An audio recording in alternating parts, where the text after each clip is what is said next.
This podcast is proud to be part of the TalkSport Fan Network. TalkSport.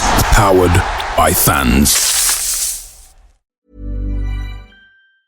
Ready to launch your business? Get started with the commerce platform made for entrepreneurs. Shopify is specially designed to help you start, run, and grow your business with easy customizable themes that let you build your brand, marketing tools that get your products out there, integrated shipping solutions that actually save you time, from startups to scale-ups, online, in person, and on the go. Shopify is made for entrepreneurs like you. Sign up for your $1 a month trial at shopify.com/setup.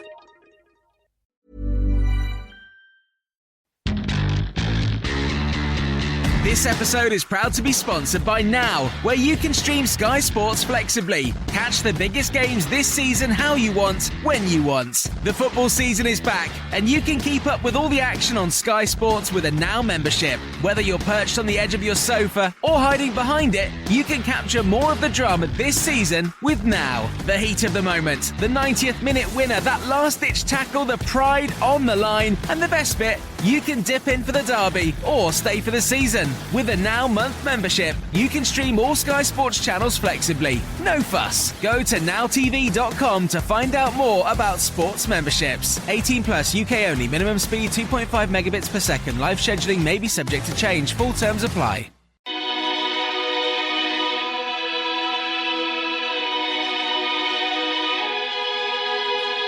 Bradford City failed to deliver in the West Yorkshire derby as the Terriers put Bradford to the sword. Join myself, Andy and Chris as we have our say on Bradford's loss to Huddersfield and look ahead to Lincoln midweek. This is the 1911 podcast. Good evening. Welcome to the 1911. Tonight I've got Chris and Ewan with me today. Well, shower is an understatement. It was terrible.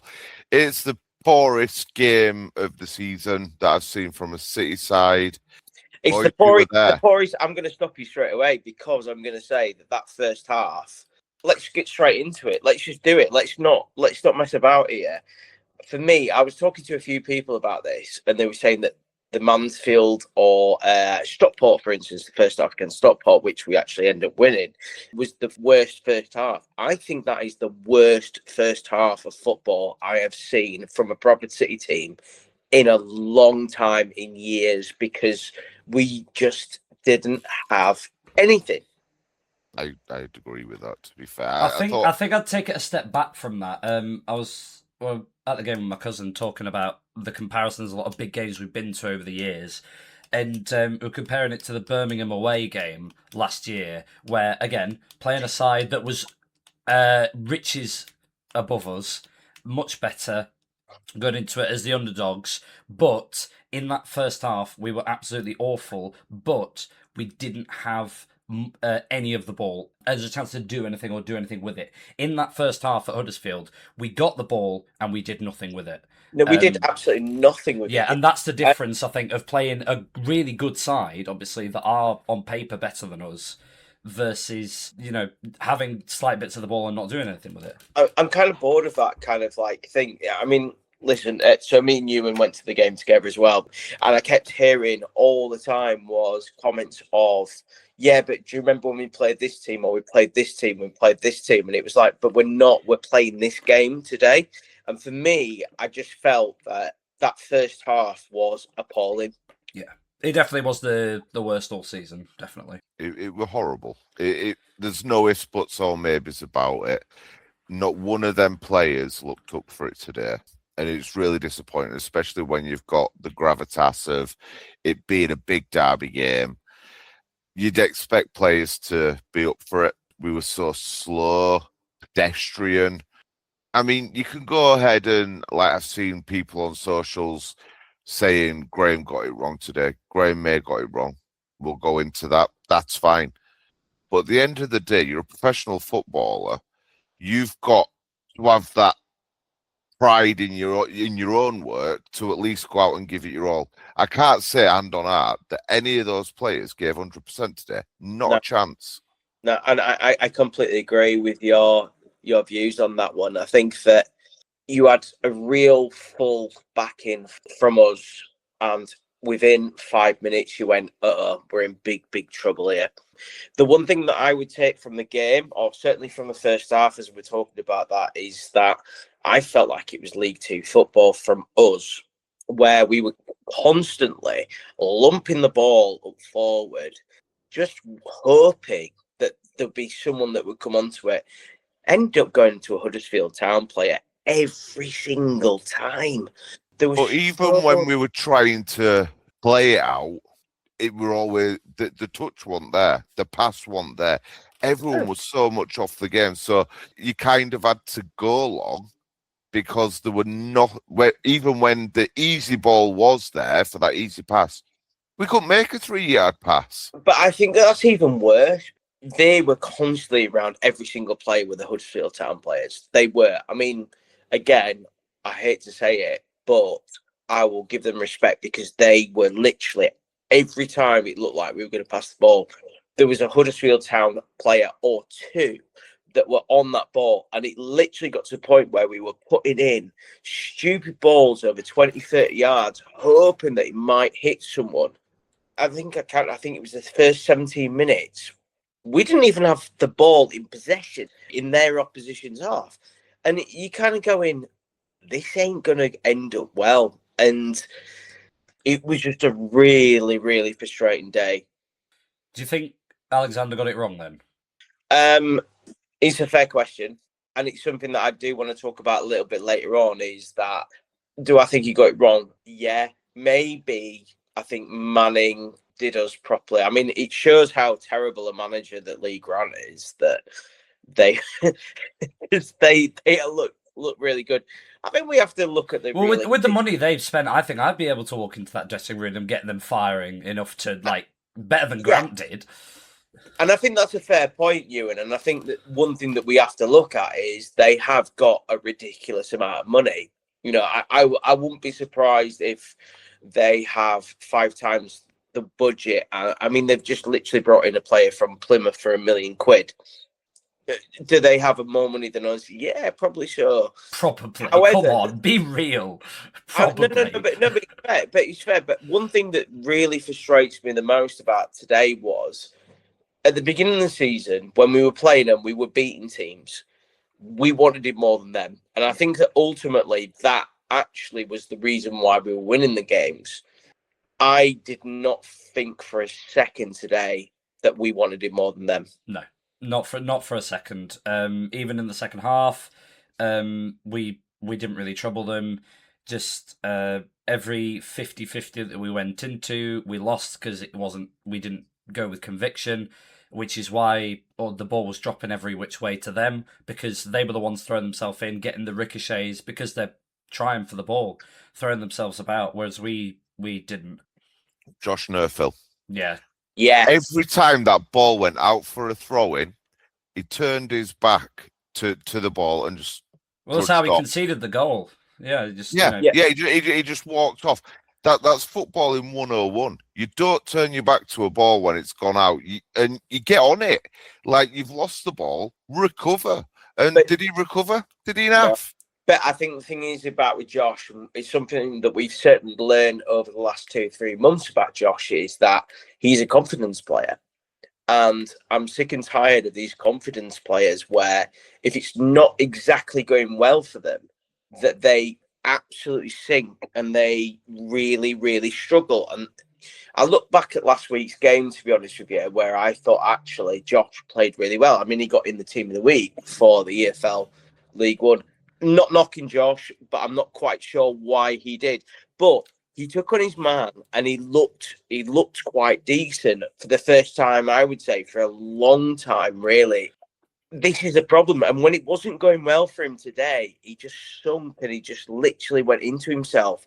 And I feel that sometimes as players, and okay, I'm going to mention it, even though he played really well when he came on, Tyreek Wright's a very similar player.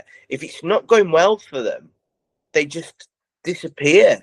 I'm bored of these. It sounds like I'm really saying that I want him out of the club. I absolutely don't want him out of the club, not for a second. But he's one of those players where if it isn't going his way, he doesn't want to know. No, I think that's the case with a couple, like you say. I think we had a day today where too many players had really bad games. I think Curtis Tilt had his worst game in a City shirt for me. Agreed. See, I would say that he probably was our best centre back today. I disagree completely. And until Baldwin got injured, I'd say Baldwin were our best centre back. Curtis Tilt today, he was off time on tackles, and he always seemed to be up against it, and he won't win in his battles. And then messing about trying to do a drag back, like when you're in your own half and losing the ball. What are you playing at? Baldwin was doing that in the first half as well, though. But I mean, you can't then say though that Joe Wright's had the best game, because even though as a central centre back he's made less errors, that doesn't mean that he wasn't doing any marking for their goal and just. Joe Wright, Nerfil, and Baldwin were the ones that fought for their goal, because not one of them moved. Yeah, they were all static. I wanted to mention this. Is when we look at the goal. One thing as well I will mention is that they were very quick with their throw-ins, and then we struggled with that. We literally needed 5 seconds to set back in, where they were doing the quick throw-ins, and we struggled with all of that. So that goal came from a quick throw-in. And obviously it was a good save by Sam Walker. And you look at the goal and you go, there's 3 defenders there. How the hell has he got so much clearance, so clear from that to score that goal? And that is the frustrating thing as well. The space he had in that box when you've got 3 defenders is inexcusable. But these quick throw-ins, I'm sorry, you're a professional footballer. You should be knowing that you need to switch on. The second that ball goes out and it's the other team's throw-in or set piece, you need to switch on, because they're going to look to exploit any weakness. And on this occasion, the quick option was our weakness. They need to be getting onto that, turning round, facing the ball. This is basic football. My under-11s that I coach do better. That happened today as well, Andy. How many times were we caught out by that quick throw-in? That literally the players seem to, as I said earlier, they seem to take 5 seconds to set and get ready again, while they were just like, right, okay, throw in straight away. And we just looked so sloppy, so slow. It was embarrassing at times. It wasn't even like one time. It was, I would say it was probably 6 or 7 times where they caught us with the quick throw, and we just didn't look set or ready. We just went, oh yeah, we'll just move into our position. Oh, there's the ball. And that was, again, another problem. It was the quick movement from Huddersfield today absolutely undermined us. It just absolutely did us. I do want to point out as well, I thought Joe White was well out of his depth. He had no business in starting, in my opinion. Yeah, we're moving back into sort of did Alexander get it wrong? And that was the name I was going to mention. I think, I mean, depending on who you ask, Sibley had a mixed performance against Cardiff. It was shocking. I thought he was shocking. Chris might disagree. I know the guy who sits next to me in the COP disagrees. He was certainly better than Wright, who had a really poor first half. But then again, Sibley was played out of position, and we were chasing the game. Yeah, exactly.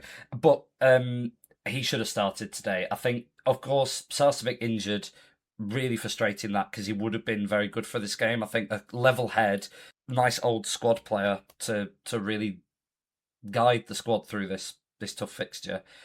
So why are you playing a lone player who, let's face it, hasn't had much game time at Leyton Orient?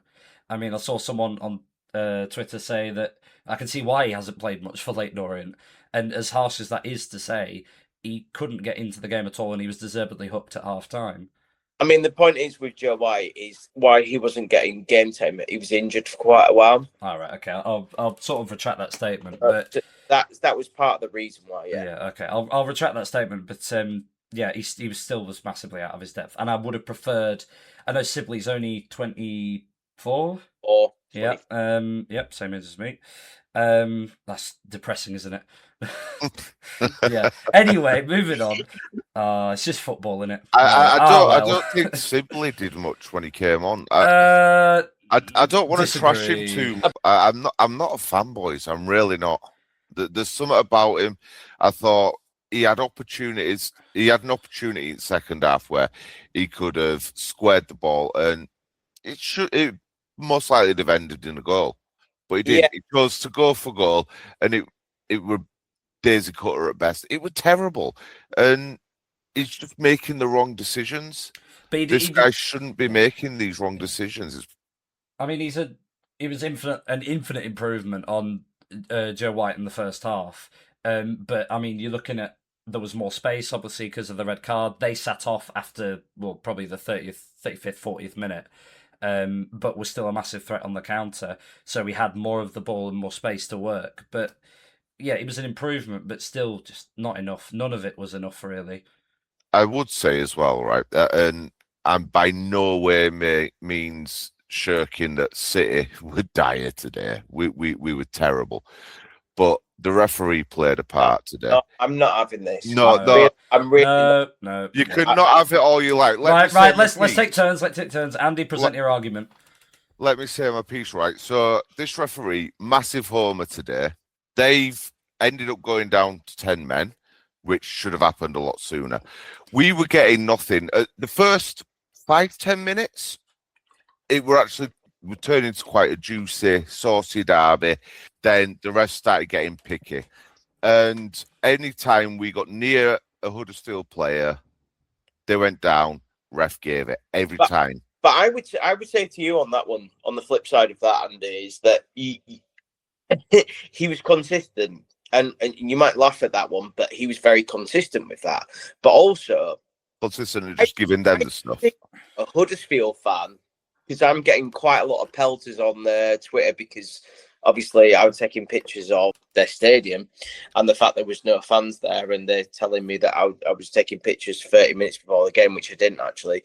It was 10 minutes. But they were saying that the sending off made it that the referee was on our side. I don't think it made a change. I genuinely do not think the referee made any difference to that game whatsoever. It wouldn't have made a difference to the outcome because, like I said, City were crap, but it didn't help the situation. So why are we talking about the referee then? Alexander's obviously said in his press conference, and I think this is probably the first time that I would, I don't want to say criticise, but maybe have a little think about it, but I don't think the referee made any difference to that score. I think Alexander needs to take a bit more ownership for the way we played today. Don't get me wrong, but I think the points he made about the referee were justified because that affected how Bradford City we play with. No. Bradford City plays with heart. We haven't got the skills as a club. No. Our players, we haven't got the skillful players as a club to go out and win and be a top 3 side in League One. What we do have is heart and aggression. And that's what's been winners' games. You said that earlier. No, you said that earlier on today. Let me finish. You said that earlier on today. So that's happening, right? And he stopped us from doing that as a referee. Not Huddersfield. Huddersfield didn't stop us from being able to actually go in for it. I'm not defending the way we played today because that were atrocious. But the referee did have a hand in it. Andy, you mentioned that he stopped us doing heart and aggression, and I could not disagree more. That had nothing to do with our heart and aggression today. Yeah, absolutely. The problem was that we just did not have as much heart as they did today. Maybe it's the new manager bounce, whatever, but I certainly do not. I completely and utterly disagree with that. Yeah, absolutely. You can't use the referee as an excuse why we can't play with heart and passion in our biggest derby, like our biggest fixture of the year. That's ridiculous. So if you can't go in for a tackle, because you're worried that the ref's going to give it against you, that's ridiculous. No, it's not ridiculous. How are you supposed to go in? Do you play football? I do play football. All right. So you go in and play football, right? And you go into a tackle 50-50, hard as nails, and you win it. Happy days. If you've got a referee that's giving absolutely everything against you, and there's a 50-50 then, Are you worried about going in for that? Of course you are, because No, you don't want do to you give know a what? free Do you know kick what? away. Do you know what I'm worried about? I'm worried about getting there first because I know the referee might give it if I get there first, and that's exactly what Huddersfield did today. You can say whatever, the ref was soft, but every throw-in that that you might think they gave the wrong way, it was because they got to the ball first. They showed that aggression, and they got all the lucky clearances and bounces because of that. Because they went in first, they got the ricochets, and it's not a case of luck being against us or being with us. It's just heart and determination that you keep talking about. If you don't throw yourself into that tackle, you're unlikely to get a ricochet. And if you're trying to pull out of it as well, then the ball's going to bounce off you and spin out for a throw in. So are you saying that he made no questionable decisions? Yeah, every referee in the EFL makes questionable decisions. Literally every referee in the world makes questionable decisions. Yeah. I wouldn't say, and I completely agree with what Ewan's saying this, and I think that hearing that Alexander has blamed the referee, for me, I just no, it's not the case of that, and I think that that's where we move on a little bit, is where we're talking about what does this football team need, and the football team needs a number 9. Stephen Humphreys is not a centre forward. Yeah, it's no comparison because in the first half he was completely isolated.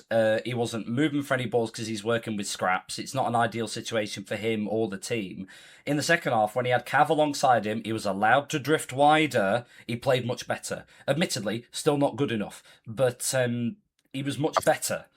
And he is not a number 9. He's not a number 9. No, he's not. At start of season, I'll hold my hands up. I thought he's a big boy. He should be able to adjust to that role. He's done absolutely nothing. But I don't understand. My issue is, he does play better out wide, but I don't understand it because he's lazy. Yeah, that's the word. Being out wide, you can't be lazy.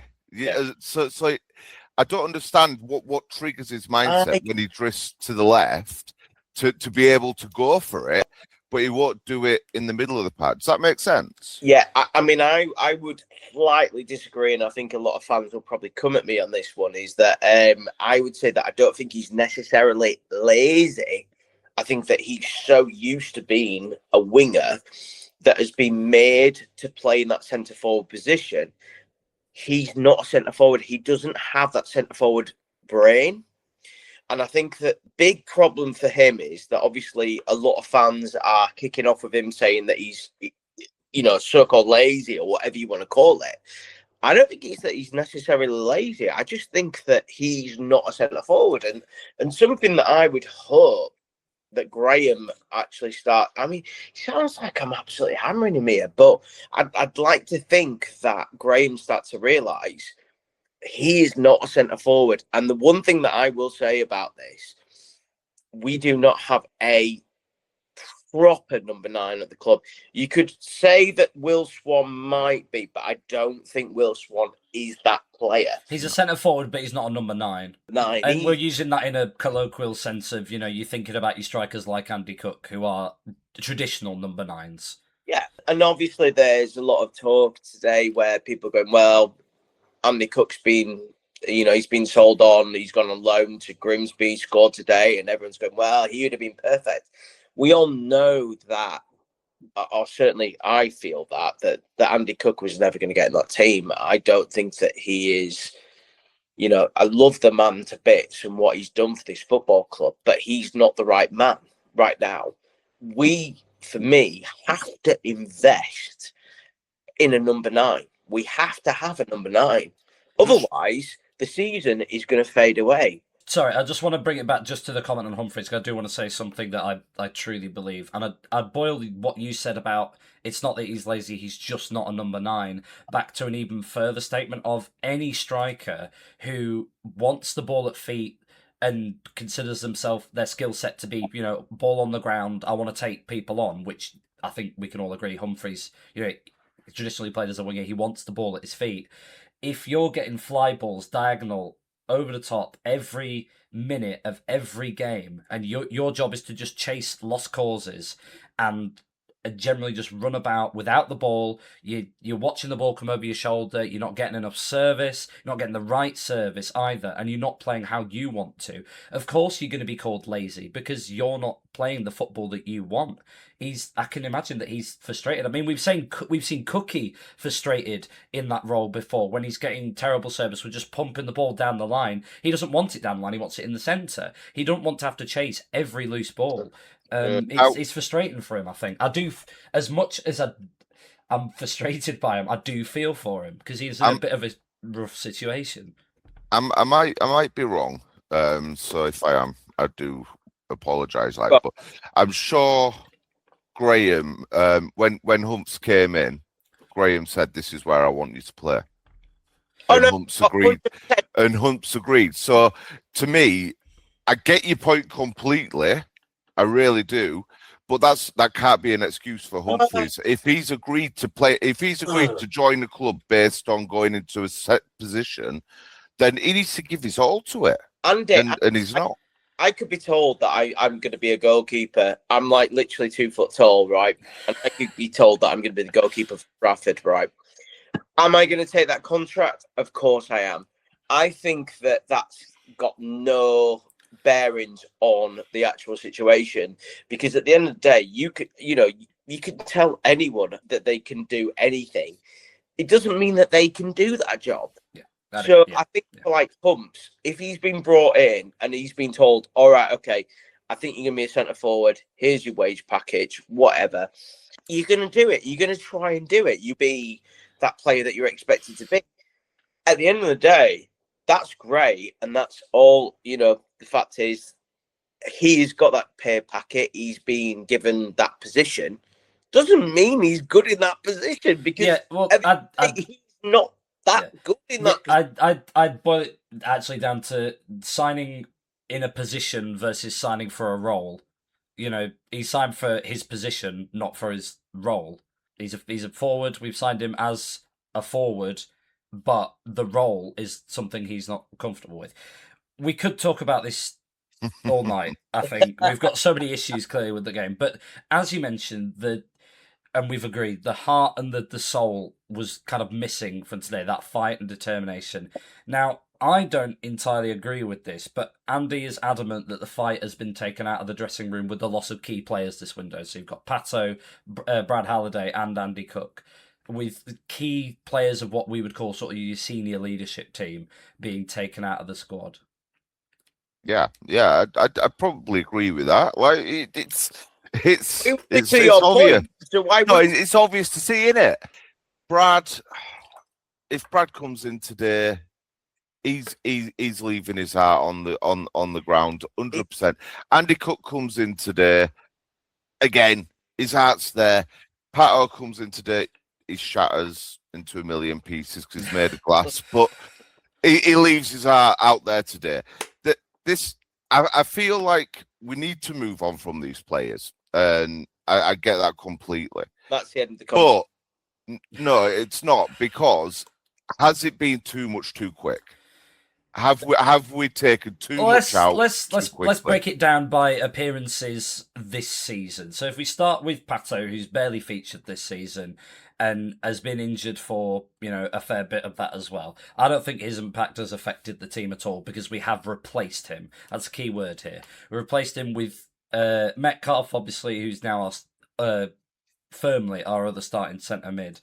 And then you look at Brad, again, who's played more games. Yes, I'd probably agree that I definitely agree I would have liked to have kept him, because he's brilliant. He's a brilliant squad player. And I think again, I would have started him had he still been here. And given as well how Nerfville sort of looked in recent times, and also it was clear, I think, from minute one that we were going to try be defensively solid, and we weren't going to, come to play a game, so to speak. So yeah, why not? Brad would have started that. And then Cookie, yeah, absolutely, he definitely would have left his heart out there. And that is the big thing. We haven't replaced him. Will we replace him this window? I'm sure, because we won't leave that position vacant. We will definitely get at least one person in. But whether that person is a number 9, tradition, old-fashioned, then I don't think it will be. I think we could be left in January with Ethan Wheatley and a real problem. A quick question for you, right? Just this is totally left field. Probably going to shoot me down. It's fine. Harry Ibbotson is out on loan at Charlotte, and he's been doing bits. Is there a way for him to come in? Just throwing it out there. He's not been doing. I mean, he's doing. Yeah, 6 in 23, is he? Something like that. I think he's doing reasonably well. And like, to be fair, he's 6 foot. Yeah, he's quite tall. That doesn't. The conversation that we're having right now. So the conversation we're having right now is: have we lost a little bit of the dressing room? Pato, was I gutted about? No, because I think it was his time to probably leave. Cookie, and I know this is obviously very, very prominent on Twitter at the moment, where people are now going, why did we let Cookie go? We let Cookie go because as much as we love him, he's a 35-year-old guy who's just come back from an ACL, who probably was not going to get back into the team. But I think you make a really good point, Ewan, where you're talking about Halliday. And I think, if I'm honest with you, the one player that I was more devastated about losing was Halliday. Does it make a difference to the dressing room? Potentially, yeah. However, football changes, man. I hate thinking back on the past, and ruthless business, and we have to kind of get on with that, and we have to move forwards. However, my concern, which has been some City fans' concern for the last 2-3 weeks, is that are we going to bring in those players? My also bigger concern was when GA said that he thinks we've got the players that we need. I don't think he's right. No, we don't have the squad depth, and that's something that you said walking away from the match, and I absolutely agree.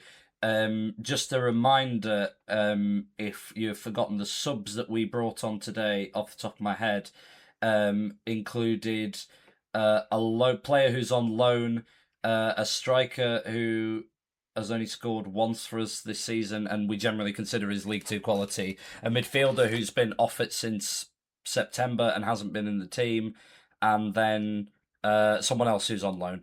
The squad depth is not there for me, and the quality isn't there either. You know, it's impossible to compare obviously what Huddersfield have got, but if you just compare the subs they're making versus subs we're making, we're thrown on hitting hopes, like prayers. Oh, maybe this player can do something. Let's throw him on. Admittedly, Tyreek Wright came on as well and was very good. I thought he provided the spark that we just completely were lacking throughout the entire game, and at least he put the ball in the box. Although, as I was saying on the way back from the match, I don't think there's a point in putting the ball into the box because I don't think the players believe that we have a striker that can score headers, or that we have players who are willing to get on the end of that cross when it comes into the box. You talk about confidence in the side, confidence players. Well, I don't think the players have got much confidence in some of their own, in some of the people they play with. That is really a really brutal statement. Yeah. I mean, the thing is, I've said it before game. That bench, I looked at it, and there were no game changers. Yeah. We had no game changers on that bench today, and it didn't bode well from get-go. Let's be fair. But as much as it has been more of a de-stress and vent it all out today, get it all out of your system, it was still third somehow. No, we're fourth now, I believe. Oh, we're fourth. Yeah. Are we fourth? Or I believe Bolton have leapfrogged us. You might want to double check that, but I believe. Oh yeah, Bolton have leapfrogged us. On goal difference. Well, that's it. We're getting relegated. That's the thing. Like, I know I came in Billy Big saying, "Oh, we're going to go up. We're going to go up." But let's be brutally honest. All we all wanted was stay up and look competitive this season, and we're victims of our own success. We've overachieved. That's the issue. I think it's a really important point you made there as well, is that it sounds like we're being massively negative. I don't think that we are. I think that we're very respectful of the fact that, my God, we're in 4th position in the league. A league where, at the beginning of the season, me and Ewan, not you, said, at the end of the day, if we finish in 5th bottom, it's a successful season. Have we potentially been victims of our own success? Absolutely. Have we beaten Huddersfield 3-1 and won on aggregate 3-2?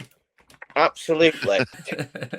So, listen, and the thing is, at the end of the day, I don't think that I'm particularly negative about this. I think it's just the fact that we know we think where we know what needs changing, and whatever happens this season, we ain't going down, and that is a huge. Well, I mean, I back us to still make playoffs.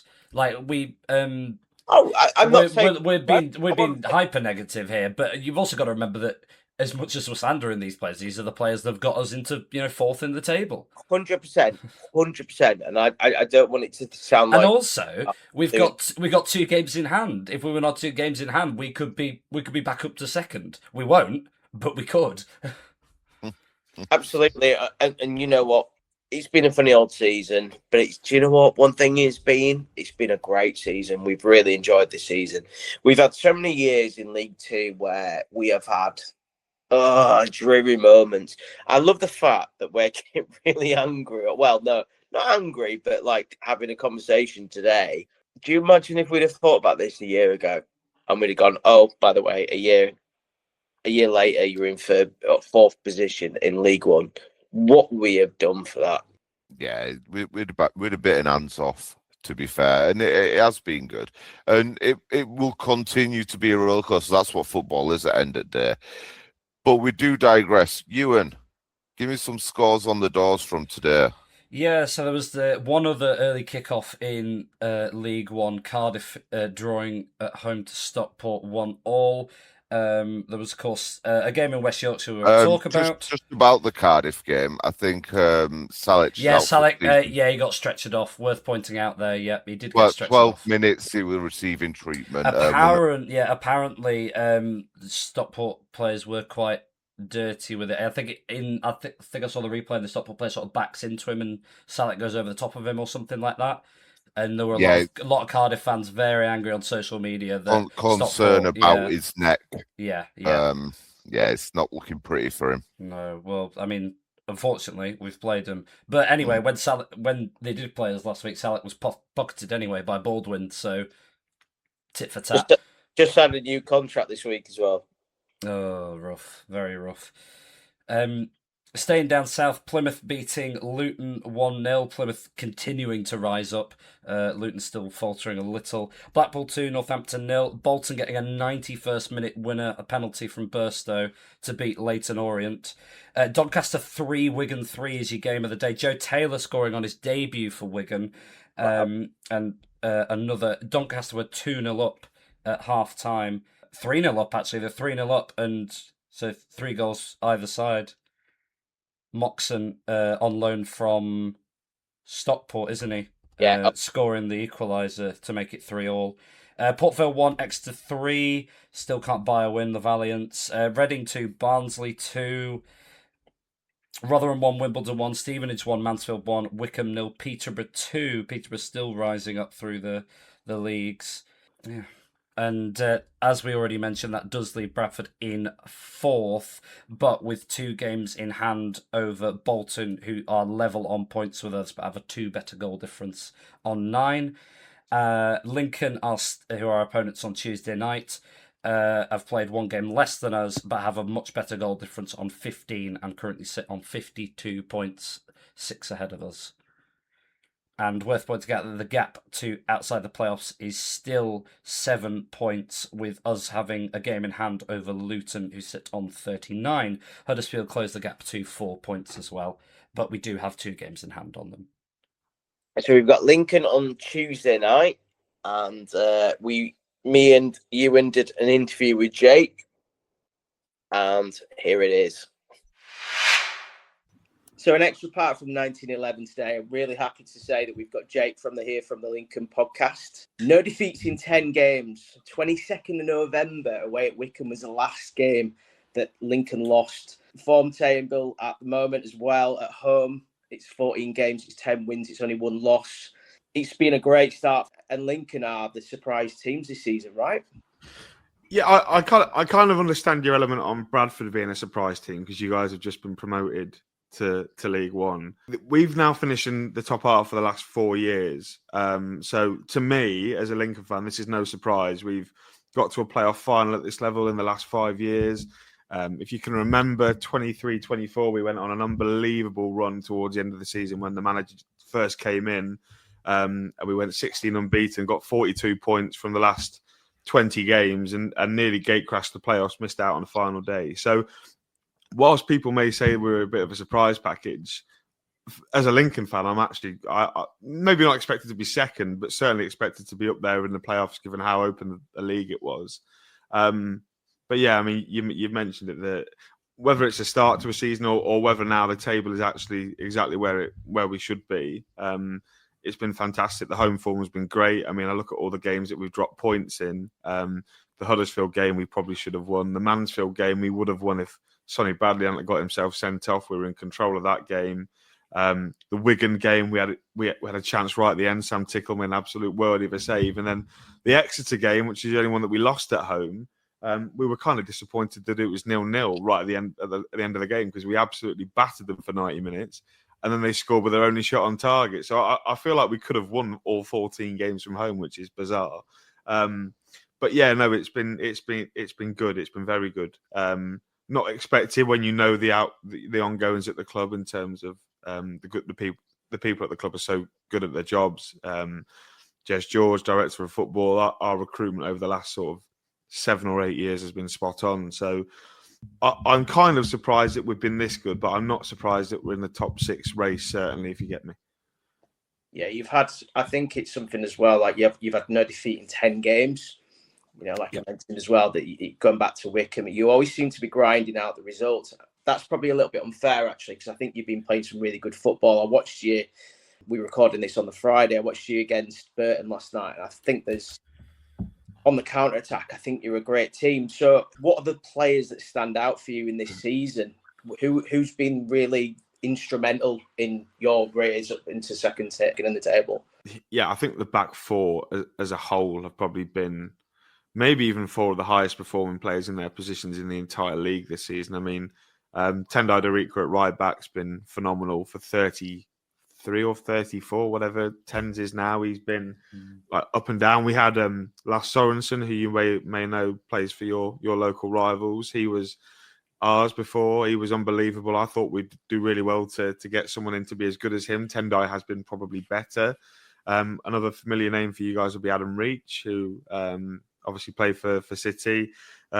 He's just won goal of the month as well for his strike away at Barnsley, I'm sure. How many has he collected of those now in his career? Must have hundreds. He only wins. He only scores bangers, right, Adam Reach? Yeah, exactly. Absolutely. Although he's scored a couple of tap-ins in the last couple of weeks. But those two, I mean, the epitome of those two is we played Posh the other week. They were the form team in the league. I think over the last 10 games since Luke Williams has come in, they've been unbelievable. We swept them aside 5-2. Adam Reach scored and Tendai Darika scored twice and set another one up. So that tells you a lot of our productivity comes from our fullbacks. I'd say the centre-halves have been pretty good as well. Sonny Bradley's come in and been a Paulie O'Connor replacement. It's like a who's who between Lincoln City and Bradford City at the minute, isn't it? But Paulie was phenomenal for Lincoln, but Sonny Bradley is just that level up in terms of he's won promotion out of this league. He's been promoted to the Premier League with Luton. He's slow and he maybe got away with a couple of things last night, admittedly. But he's definitely an upgrade and a real solid player. Next to him, Tom Hamer, who I'm sure if you watched us last night, you would have seen the long throw that Tom Hamer's got. It causes absolute carnage. And then going forward, I mean, we've got some really good players as well, like Rob Street, who you would have seen at Doncaster last season. I think he scored in that game where they got promoted against you. You've got Freddie Draper, again, another name you're probably familiar with from his time at Walsall. He's come into form. He played really well. He scored at Peterborough, scored at Luton on the weekend before as well. So yeah, look, it's not just one player with Lincoln. You know, it's genuinely, if we win, at least 7 or 8 of the lads have all played really, really well. So, yeah, I mean, when you're this high on the league table, right, you can't be reliant on one player to do it. I mean, you guys are the same, aren't you? Like, you've had maybe 7 or 8 performers over the course of the season that have been probably within the top 2 or 3 in their position in the entire league this season. So I think it's a real team effort, and it comes from Michael Skubala, who, well, he's just a bit good at his job at the minute. Yeah, I think when I look at Lincoln, we kind of touched on this before we started recording, but the way Lincoln are grinding out wins versus the way Bradford are grinding out wins is totally different, because when Bradford win scrappy 1-0s, we come away going, well, that was a slog, but we've got 3 points. Whereas I think when you watch Lincoln, you do come away with a lot more positives from scrappy games. Take, that game against Burton, where, you admitted, well, we weren't that good, but you caused chaos for Burton. You played, and you did play really well at times during the game, although you looked maybe slightly weak in midfield during that game. Grinding out these points is so important, I think, in this part of the season when it's cold and miserable. And the better you can do it with more productive and positive performances is obviously a plus, because it gives you that momentum to keep going into the next game.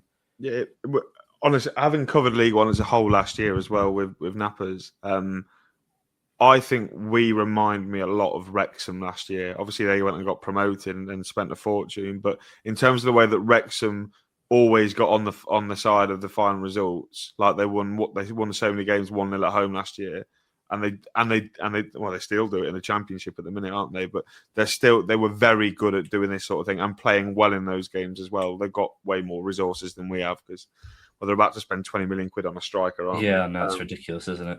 Some fairy tale at Wrexham. Yeah, no, yeah. Well, let's not start an argument. But yeah, no, it is the fact as well that we are grinding results and playing well. I mean, just look at the teams that we've beaten over Christmas. Like, we beat Cardiff at home, where 2-1 actually flattered Cardiff. We beat Stockport away 2-1 as well. That probably flattered Stockport a little bit. So we are good at grinding results. And the key thing is, and the difference I think that sets us apart from most teams, and our mate Callum Fowler says it's so good. No one plays League One better than Lincoln in terms of we're physical, we're nasty to play against. Nobody really wants to come to Lincoln because it's so far out the bloody way of everywhere anyway. And we've just got that, that sort of street smarts, that know-how. We've recruited players that know how to get out of this league, and it's really showing this season. And I'm quite glad of that. You mentioned a little bit earlier on about Skubala, and I think that it really does need emphasising again what a phenomenal job he's done at Lincoln. Apart from a little bit of praise for him, is there any fear there that he might move on, or do you think that if you get into the Championship, I use it, do you think he would? Do we think he stays?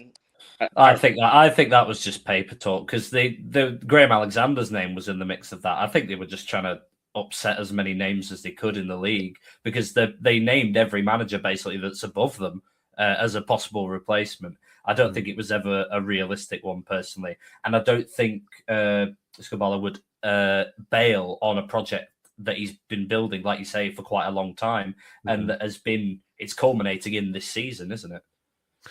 Yeah, the Huddersfield thing I was a little bit worried about, because purely the amount of talent that we've lost to Huddersfield over the last sort of couple of years. I mean, they took Danny and Nicky Cowley offers, they took Harry Toffolo offers, they took Lars Sorensen offers.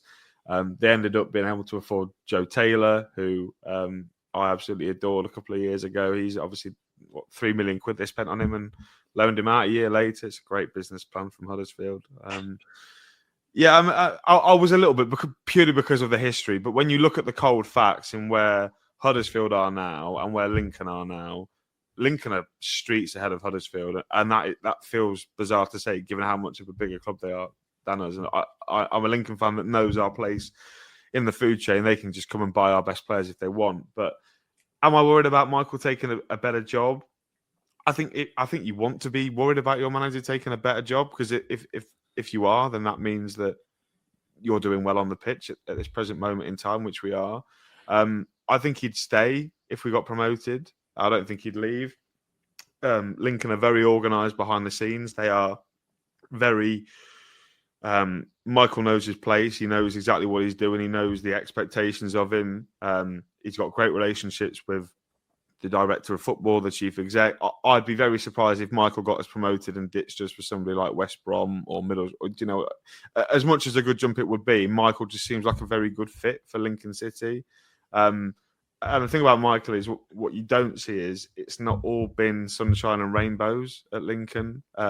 He came in, he had a bit of job to do. We nearly got in the playoffs that second season. Then, as you can imagine, we were so good in the second half of that season, that the season after, so 24-25, the expectation was like up here because he'd got like 42 points in 20 games. Everyone's thinking, oh my God, we're going to absolutely walk it if that's what he's got. But I think he won like 2 in 18 or 2 in 20 games. And a lot of people were calling for him to be sacked. And there were lots of rumours that the EPC was a very toxic place to be Monday to Friday. Lots of players who weren't being selected. And I think you have to take those things with a bit of a pinch of salt, don't you, when players are coming out and saying that because they're not playing. But since we got rid of some of those characters, I think the main one being Ethan Arahan, who went to Bolton, he was a real bad egg. The place seems much better to be now. And hence you can see the work that he's done and where he's got us to. So, in short, I'm not too concerned about losing him just yet. Obviously, if we stay in the champ for a year, maybe we're talking, I'll be worried about losing him, but I feel like it's a really good fit for Michael and for Lincoln at this minute in time. One thing that really obviously connects the two clubs, and there's a lot of love, I would say, for both clubs, is obviously the day that connects both clubs forever. Obviously, from a Lincoln point of view, how does the club and the fan base pay their respects every year? And I think also it's really poignant as well. This is the first time we've been, I think it's in 16 years, we've been to Sincil Bank. What do we think we're going to see on Tuesday? In terms of what the club do every year, for the last home game of the season, which obviously is the closest anniversary to the day of the fire, they lay a wreath in front of the Stacey West stand, the stand which you guys will be in on Tuesday, which is commemorative to the 2 Lincoln fans that obviously passed away that really scary day at Valley Parade. So we always do something. We always hold a minute's silence whenever we play. I believe on Tuesday night there's probably going to be some sort of celebration. I know there is in the sort of where we are now, where you guys are. If you look to your right, there's it's where our singers are, our sort of main atmosphere. They've planned a display for Tuesday night, which will be nice for the 56 as well. But obviously, as a Lincoln, I mean, my friend is a guy called Will Stacey, whose granddad was one of the chaps that died from a Lincoln fans that were there. And I know the game means so much for him. And I know when we were talking in June, I was really hoping that Bradford was going to be the last game of the season so that we could do it properly. But obviously the EFL, I can't quite. I probably couldn't swear and call them what I really wanted to, but because it maybe wouldn't make it sportingly fair or whatever. But it would have been a really nice moment to have, last game of the season, the closest anniversary, the day that we could get to the anniversary at Valley Parade where it happened between the two teams that were playing, so we could have a really big service or whatever. But it means the world to Lincoln fans, and with Tuesday's game, I know it's going to be. Their lives are going to be celebrated as they should, I think. Yeah, I think even earlier in the season when we played you, the game got moved, didn't it, because of international call-ups, and it was moved from a Saturday to a Tuesday. And I remember being really disappointed that it was moved from a Saturday, because it would have seen a higher attendance, it would have seen a higher turnout, and it was fairly early on in the season. I think it was in early September, was it? First week of October, I think. First week, yeah. So first international break, wouldn't it have been? And so it would have been still fairly light. You would have had a really good turnout. And again, like you say, it would have been a really good way to remember all those people that lost their lives. But it was sadly moved to a Tuesday, which not only killed the atmosphere and the meaning behind the game, but it also killed the game itself. It was a really drab 0-0. And yeah, hopefully that doesn't happen this time. We see a really good game of football that's worthy of the celebration of those people who lost their lives. Yeah, I feel like it maybe killed your season as well a little bit because you had such good momentum going into that.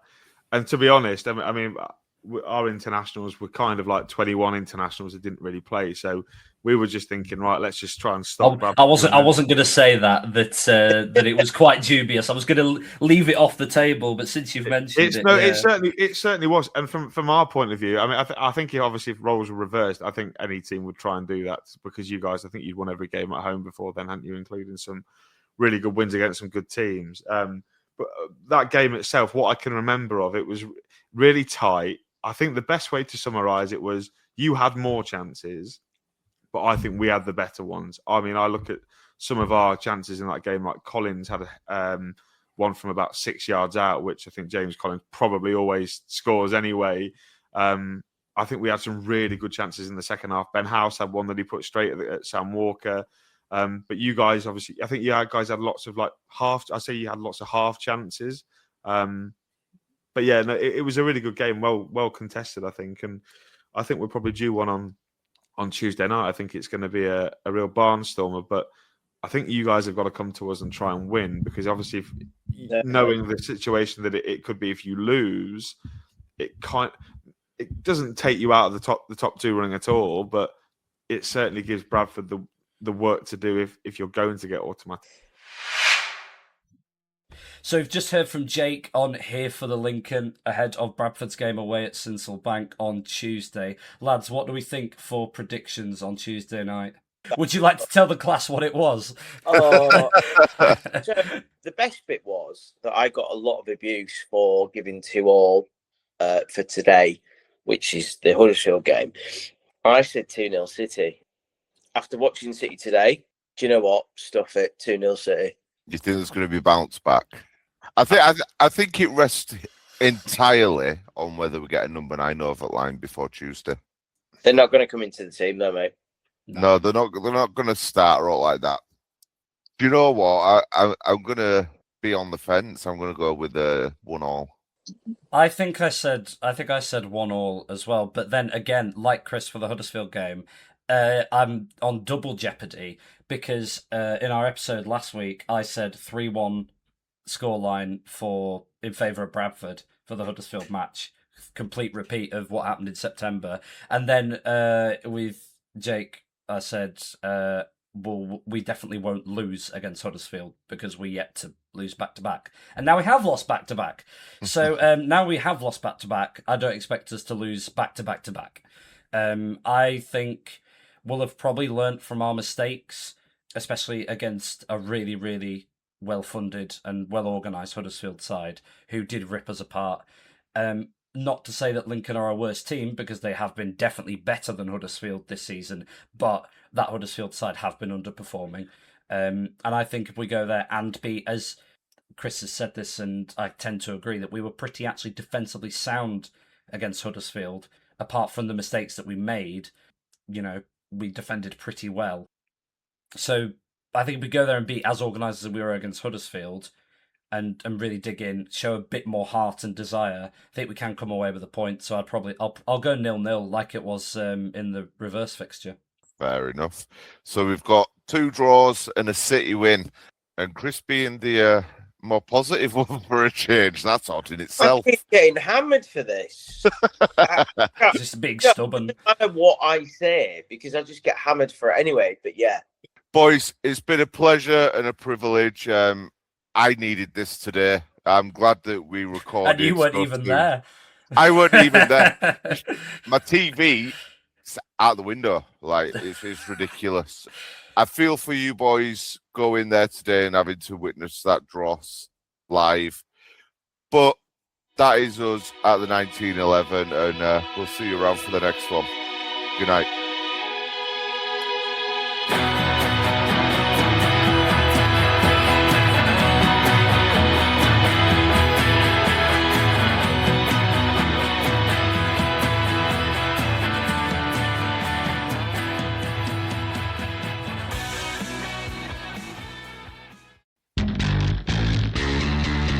This This episode is proud to be sponsored by Now, where you can stream Sky Sports flexibly. Catch the biggest games this season how you want, when you want. The football season is back, and you can keep up with all the action on Sky Sports with a Now membership. Whether you're perched on the edge of your sofa or hiding behind it, you can capture more of the drama this season with Now. The heat of the moment, the 90th minute winner, that last-ditch tackle, the pride on the line, and the best bit, you can dip in for the derby or stay for the season. With a Now month membership, you can stream all Sky Sports channels flexibly. No fuss. Go to nowtv.com to find out more about sports memberships. 18 plus, UK only. Minimum speed 2.5 megabits per second. Live scheduling may be subject to change. Full terms apply.